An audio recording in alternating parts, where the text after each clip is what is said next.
2023 marks my 10-year anniversary of hunting shiny Pokemon. Since this channel is all about completing a fully trained shiny living dex, I thought I'd catch everybody up to speed on my 10-year journey. The holy grail of my collection is actually chilling here, in Pokemon Home.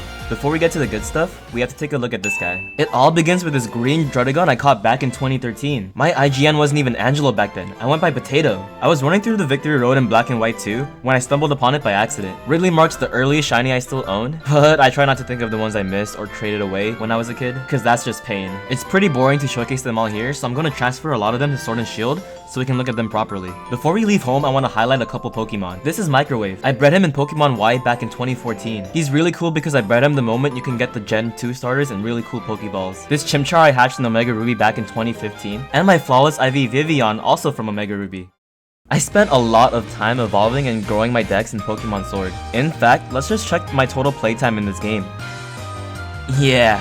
Safe to say I no-like these games. My channel icon is a shiny Aegislash, and there's a reason for this. Aegislash was my first shiny hunt I ever committed to back in Pokemon Y, and if you look at the IV spread, I considered him perfect, especially for Trick Room.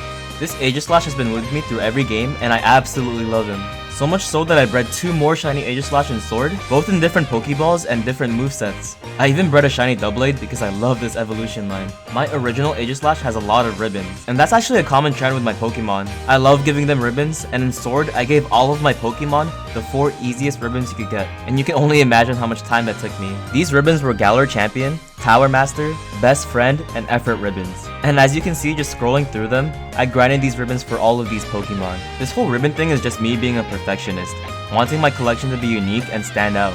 But I'm gonna be honest, it's a lot of work, and I don't know if I'm gonna continue doing this in the future. But it was fun for me during the Sword and Shield era. Anyways, let's take a look at some of my coolest Pokemon. As you guys saw earlier, I own all 3 Kanto starters, my favorite being the Bulbasaur line. I have 3 Charizards, which is ironic because I'm not really a big fan of Charizard. I know, hot take. One Charizard is dedicated for being a Gigantamax Pokemon and has a VGC moveset. The next one has a Mega Charizard X moveset, and the last one has a Mega Charizard Y moveset. And then there's Blastoise and the Dream Ball, also capable of Gigantamaxing. Other highlights include Elsa the Ninetales, Tempura the Gyarados I bred in Pokemon Y, Shiny Mewtwo from Pokemon Go, and Shiny Tyranitar and a Moonball that I bred back in Omega Ruby. Speaking of Omega Ruby, I found this random Shiny Cobalion after like 3 soft resets. I wasn't even going for the shiny, I just wanted a Jolly Natured one, but I just got extremely lucky. Another shiny legendary I caught from Omega Ruby is Landers, after only 49 soft resets. This game really treated me well. You know who didn't treat me well though? This lovable abomination. The chance of getting a shiny fossil in Sword and Shield are 1 in 4,096. Dracovish took me 16,648 fossil restores, over 44 hours of playtime over the span of 2 weeks, and 4 times over odds. It was worth it though, Dracovish is great. I was super into getting shiny legendaries during the Crown Tundra DLC, especially the shiny Tapus. I was lucky enough to get a shiny Tapu Lele after 123 Dynamax adventures, and here's a crappy phone picture I took when I got her. I also got shiny Tapu Fini after 82 Dynamax adventures. Tapu Fini is my favorite shiny Tapu, and honestly one of my top 5 favorite shinies of all time. I just love the combination of black with this color blue. I then had a goal to get all the shiny Regis. They were also full odds, again 1 in 4,096. I managed to get Listerine in 1,177 soft resets. I then got Chocolate Boy Regirock after, which took 2,760 soft resets. Honestly, these hunts went by pretty fast because I was binging One Piece at the time. It was great. When it came time to hunt Regice, I lost all the patience I had, especially with the shiny looking like this, so I never got him. I did, however, get shiny Regieleki, one of the last shinies I got playing this game, and the Regi I wanted the most. I actually got him a week before Scarlet and Violet released. That's crazy. Okay, I'm gonna quickly speedrun through the rest of my shinies before we take a look at my Legends Arceus game.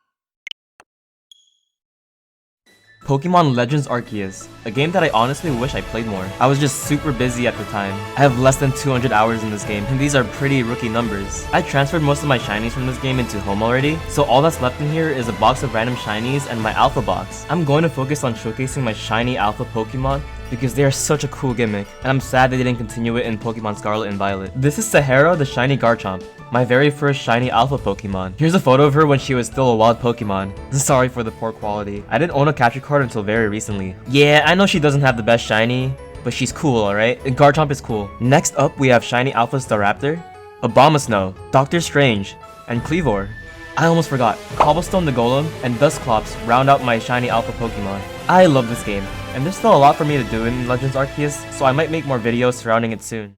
We are finally checking out my Pokemon Scarlet save file. Everything in this box and this box are counted towards my shiny dex, which means they're all level 100 with fully trained stats and movesets. I own every Paradox shiny besides Iron Thorns. My friend and I haven't found the time to hunt it in his world yet. I have 4 shiny Great Tusk. You may ask why I own so many. Well, he's currently the #1 most used Pokemon in competitive right now, so I made him 4 different sets. Here are the rest of the Paradox Mons: Gumball, Sussy, Sprite, ×3, Sunburst, Tesla from Clash of Clans, Orion, Delibot, Wonton, Gajeel, Crimson, Roaring Moon, my favorite Paradox Pokemon, and lastly, Iron Valiant. Here's the shiny Fuecoco that took me exactly 1600 eggs to hatch. He's so cute though. Here's the box full of shiny ice types I caught from my last video.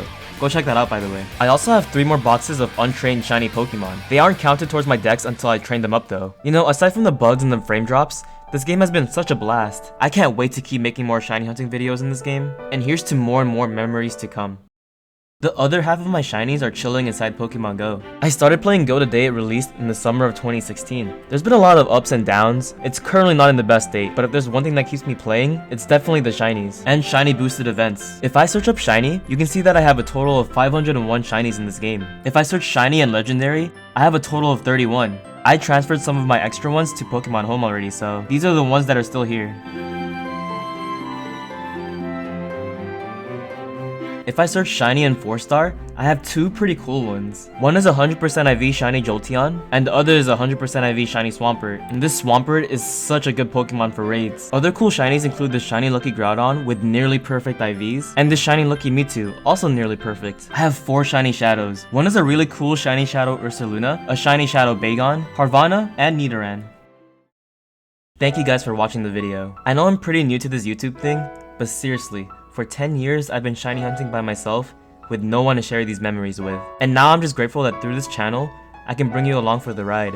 So, if you enjoy shiny hunting and Pokemon, consider subscribing. I'll see you all in the next video. Later.